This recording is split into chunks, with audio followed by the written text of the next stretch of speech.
ಮೈಸೂರಿನ ಚಾಮುಂಡೇಶ್ವರಿ ಅಭಿವೃದ್ಧಿ ಪ್ರಾಧಿಕಾರ ರಚನೆ ವಿಚಾರದಲ್ಲಿ ಸರ್ಕಾರ ಹಾಗೂ ರಾಜ ಮನೆತನದ ಮಧ್ಯೆ ಫೈಟ್ ತಾರಕಕ್ಕೇರಿದೆ. ಮೊನ್ನೆಯಷ್ಟೇ ಚಾಮುಂಡೇಶ್ವರಿ ಪ್ರಾಧಿಕಾರ ರಚನೆಗೆ ಹೈಕೋರ್ಟ್ ತಡೆ ನೀಡಿತು. ಈ ಬೆನ್ನಲ್ಲೇ ರಾಜಮಾತೆ ಪ್ರಮೋದಾದೇವಿಯವರು ಸುದ್ದಿಗೋಷ್ಠಿ ನಡೆಸಿದರು. ದೇವಸ್ಥಾನ ಸಂಸ್ಥಾನ ಖಾಸಗಿ ಆಸ್ತಿಗಳ ಪಟ್ಟಿಯಲ್ಲಿದ್ದು ಈ ಪ್ರಕರಣ ಹೈಕೋರ್ಟ್ನಲ್ಲಿದೆ. ಇಂಥ ಸಂದರ್ಭದಲ್ಲಿ ಪ್ರಾಧಿಕಾರ ರಚನೆ ಮಾಡುವುದು ಸರಿಯಲ್ಲ ಅಂತ ಹೇಳಿದ್ರು. ಬೆಟ್ಟವನ್ನ ಬೆಟ್ಟವಾಗಿಯೇ ಉಳಿಸಬೇಕು ಅಂತ ನಮ್ಮ ವಾದ ಅಂತ ಹೇಳಿದ್ರು. ಇನ್ನು ಚಾಮುಂಡೇಶ್ವರಿ ಅಭಿವೃದ್ಧಿ ಪ್ರಾಧಿಕಾರ ರಚನೆಯನ್ನ ಸಿಎಂ ಮತ್ತು ಮುಜರಾಯಿ ಸಚಿವರು ಸಮರ್ಥಿಸಿಕೊಂಡಿದ್ದಾರೆ.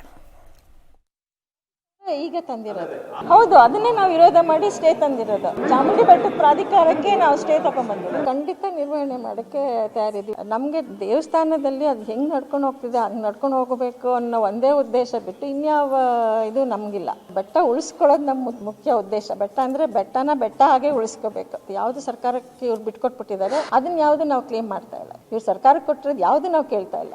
ಚಾಮುಂಡಿ ಬೆಟ್ಟಕ್ಕೆ ಕನಿಷ್ಠ 50 ಲಕ್ಷ ಏನಾದರೂ ಬರ್ತಾರೆ ವರ್ಷಕ್ಕೆ. ಅದಕ್ಕೆ ಮೂಲಭೂತ ಸೌಕರ್ಯಗಳು ಒದಗಿಸಬೇಕಾಗಿದ್ರೆ ಮೈಸೂರು ಮಹಾರಾಜರು ಚರಿತ್ರೆಯ ಪುಟಗಳ ಪ್ರಕಾರದಲ್ಲಿ ದೊಡ್ಡ ಯುದ್ಧ ಮಾಡಿದವರಲ್ಲ, ಸ್ವತ್ತನ್ನು ಉಳಿಸ್ಕೋಬೇಕು ಮಾಡಿದ್ದವರಲ್ಲ ಅವರು. ಆದರೆ ಅದು ಆ ಮನೆತನದ ಆಡಳಿತ ಮುಗಿದ ಮೇಲೆ ನಡೆಯುತ್ತಿರುವ ಯುದ್ಧಕ್ಕಂತೂ ಕೊನೆಯೇ ಇಲ್ಲ. ಈ ಮನೆತನದ ಆಸ್ತಿ ವಿಚಾರ ಸರ್ಕಾರದ ನಡುವೆ ನಡೀತಿರೋ ಜಟಾಪಟಿಗಳಿಗೆ ಎಂಡೇ ಇಲ್ಲ. ಅದಕ್ಕೆ ಯಾರ ಆಸ್ತಿ ಏನು ಅಂತ ಡಿಸೈಡ್ ಮಾಡ್ಕೊಂಡ್ಬಿಟ್ರೆ ಪ್ರಾಬ್ಲಮ್ ಸಾಲ್ವ್ ಅನ್ಸುತ್ತೆ. ಇಲ್ಲಾಂದ್ರೆ ಹೀಗೆ ಹೋಗ್ತದೆ. ಅದು ಎಂಡೇ ಇಲ್ಲ. ಅದಕ್ಕೆ ನಾನು ಎಂಡಾಗಿದ್ದು ನೋಡೇ ಇಲ್ಲ ಸರಿಯಾಗಿ. ಒಂದು 2-3 ಪ್ರಾಪರ್ಟಿ ಯಾವುದೋ ಎಂಡಾಗಿರ್ಬೇಕಷ್ಟೇ. ಅದು ಬಿಟ್ರೆ ಯಾವುದು ಎಂಡಾಗಲ್ಲ. ಬರೀ ಇದೇ ಜಗಳ. ಆದ್ರೆ ಪ್ರಕರಣ ಕೋರ್ಟಲ್ಲಿ ಇರಬೇಕಾದ್ರೆ ಈ ರೀತಿ ಪ್ರಾಧಿಕಾರ ರಚನೆ ಮಾಡಕ್ ಪ್ರಕರಣ ಕೋರ್ಟಲ್ಲಿ ಇದ್ದಾಗ ಮಾಡಿಲ್ಲ. ಅವರು ರಚನೆ ಮಾಡಕ್ ಹೋದ್ರು ಇವ್ರು ಸ್ಟೇ ತಂದಿದ್ದಾರೆ. ಎಲ್ಲಿ ಮಾಡಿದ್ದಾರೆ ಪ್ರಕರಣ ರಚನೆ ಇದ್ದಾಗ? ಎಲ್ಲಿದೆ ಪ್ರಕರಣ? ಮೇಡಮ್ ಹೇಳ್ತಾರೆ ಸರ್, ಅದು ಮೂಲ ಆಸ್ತಿ ವಿಚಾರದಲ್ಲಿ ಆಯ್ತು. ಸರಿ, ಈ ವರ್ಷ ಉತ್ತಮ ಮಳೆಯಾಗಿದೆ, ಡ್ಯಾಮ್ಗಳು ತುಂಬಿವೆ, ಹಾಗಾಗಿ ದಸರಾನ ಅದ್ದೂರಿಯಾಗಿ ಆಯೋಜಿಸ್ತೀವಿ ಅಂತ ಸರ್ಕಾರ ತೀರ್ಮಾನ ಮಾಡಿದ್ದಾರೆ. ಮಾಡಲಿ. 31 ಅಕ್ಟೋಬರ್ 3ರಿಂದ 12ರವರೆಗೆ.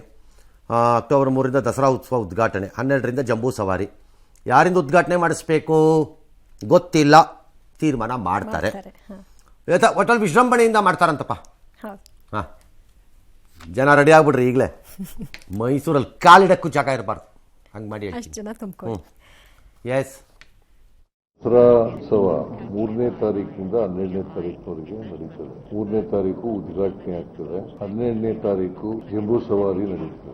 ಯಾವ ಗಣ್ಯ ವ್ಯಕ್ತಿಯಿಂದ ಮಾಡಿಸ್ಬೇಕು ಅನ್ನೋದನ್ನ ಈ ಸಭೆ ಸರ್ವಾನುಮತದಿಂದ ನನಗೆ ಅಧಿಕಾರ ಕೊಟ್ಟಿದ್ದಾರೆ. ನಾನು ಇನ್ನೊಂದು 2-3 ದಿನಗಳಲ್ಲಿ ಯಾರು ದಸರಾ ಉದ್ಘಾಟನೆ ಮಾಡ್ತಾರೆ ಅನ್ನೋದನ್ನ ಘೋಷಣೆ ಮಾಡ್ತೀನಿ.